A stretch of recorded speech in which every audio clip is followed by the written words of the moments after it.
Y para ser más claro, lo que sobraban eran rateros. Se andaban llevando todo el dinero y no le hacían llegar los recursos al pueblo, y es lo que aquí estamos debatiendo el día de hoy. Si en esta comisión los que votamos tenemos dos interpretaciones distintas, nada más imagínense lo que vamos a generar allá afuera. ¿Saben ustedes lo que quieren estos ladrones del PAN? Que las leyes tengan lagunas para que ellos puedan delinquir y salirse con la suya sin que les hagan nada. Ellos, los partidos como el PAN y el PRI, se quedaron acostumbrados a que pueden hacer lo que quieren con el dinero del pueblo y ellos salir como si nada, como que si le hayan hecho un favor al pueblo. No voy más lejos. Los presidentes de las comisiones sostienen que esta reforma... Disculpe, senador. Sí. Ya activaron el reloj. Gracias. Los presidentes de las comisiones sostienen que esta reforma no alcanza al ámbito municipal. El senador Huerta, del mismo partido, sostiene que sí alcanza al ámbito municipal. ¿Qué mejor prueba quieren de que esto no está claro? Vamos a generar una enorme confusión. Y no es menor el problema, porque el policía promedio municipal en Chiapas gana 6,600. El salario base de cotización es 17,800. En Tabasco 6,650, en Veracruz 8,900, en Hidalgo 8,700. Entonces yo lo único que les estoy pidiendo es legislemos con claridad. Si en esta comisión los que votamos tenemos dos interpretaciones distintas, nada más imagínense lo que vamos a generar allá afuera. Y yo me sumo a la interpretación del senador Huerta, que aplique a los municipales, pero aclaremos de dónde van a obtener los recursos los municipios del país para poder subir el salario de 6,600 a 17,800. Segunda reflexión. Es un paso, y conste que lo único que estoy planteando es clarifiquemos, no estoy tratando de molestar a nadie. Me parece que lo saludable es que esto se clarifique.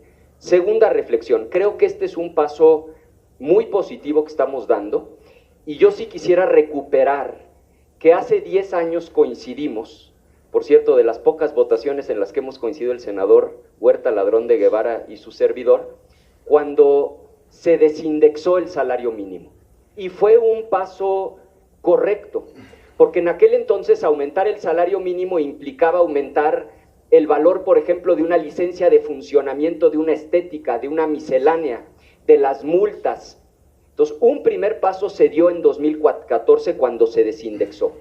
Ese mismo año, tienen razón ustedes, tuvimos un debate muy fuerte al interior de Acción Nacional. Había quienes sostenían que generaría inflación, habíamos quienes sosteníamos lo contrario. Tan sosteníamos lo contrario que hace 10 años, en 2014, reunimos 2.5 millones de firmas para proponer una consulta popular. Y lo que la consulta popular buscaba en aquel entonces, y lamento que ya no esté el senador Corral, era justamente lo que él planteó: equiparar el salario mínimo con el salario digno. Porque para que el salario mínimo sea un salario digno, tiene que alcanzar para cubrir las necesidades básicas que le permiten a una trabajadora o a un trabajador vivir con dignidad. Y yo lo que hoy quiero destacar es que es cierto, muy positivo el aumento del salario mínimo y muy positivo que hoy estemos estableciendo que no podrá incrementarse de manera menor que la inflación.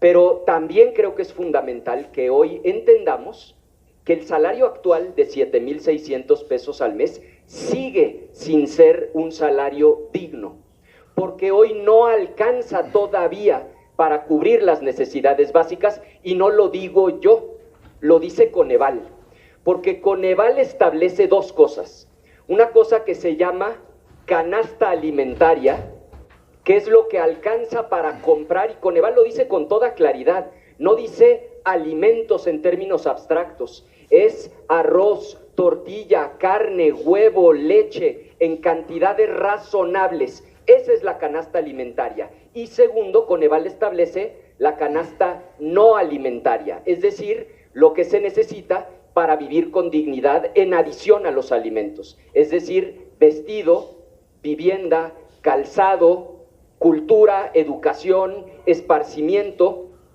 Para que el salario mínimo en México sea un salario digno, lo tenemos que llevar hasta los 15,520 pesos, porque tiene que alcanzar para una familia, y la familia en promedio en México es de 3.4 integrantes. Ahora, tan la doctora Sheinbaum coincide con este razonamiento que recientemente dijo debemos subirlo a 2.5 canastas. ¿A qué se refiere la doctora cuando habla de 2.5 canastas? A lo que yo acabo de decir, a la canasta alimentaria, concluyo, presidente, y a la canasta no alimentaria. Nuestra posición es que las familias mexicanas en promedio no son de 2.5 integrantes, sino de 3.4. Claro que sería un paso muy importante, concluyo, claro que sería un paso muy importante llevarlo a los 11,400 que está proponiendo la presidenta. Yo lo que les pido es que no perdamos de vista el faro. El objetivo es que con una persona trabajadora, una familia entera pueda vivir con dignidad. Y para eso necesitamos canasta alimentaria, canasta no alimentaria por 3.4. Es cuanto, presidente. Gracias. Ahora resulta que el pueblo no entiende. Dice Anaya que ponga las leyes conforme a el pueblo entienda, que el pueblo es tonto. Así es que hagan las leyes conforme a su forma de pensar de ellos, de los políticos ladrones, de los políticos que tienen que andarse escondiendo para que no les haga nada o que necesitan un fuero para que puedan seguir delinquiendo. Tenemos que ponernos bien atentos en todo lo que dicen estos partidos de delincuentes como el PRI, el PAN y el Movimiento Ciudadano para no volver a caer en su juego de estarle robando al pueblo a diestra y siniestra sin que les pase nada a estos delincuentes. Personales sí, positivas. Si me permite... por alusiones. Sí, con muchísimo gusto, senador Huerta. Había solicitado el uso de la palabra para rectificación de hechos el senador Insunza. Después tendría la palabra para alusiones personales el senador Huerta. Alusiones, ¿no? Muy bien. Gracias, presidente. Está muy bien. Senador Huerta, tiene usted la palabra. Pero el senador Manuel Huerta le hace saber a Ricardo Anaya y a esos partidos de ladrones como el PRI, el PAN y Movimiento Ciudadano que dinero siempre ha habido. Pero como ellos siempre se lo robaban, pues no saben cómo va a salir el dinero para esa iniciativa. Es que es muy importante este debate, porque lo que hay que remarcar, por las alusiones que hacen los del PAN, que no nos oponemos a la reforma, por favor.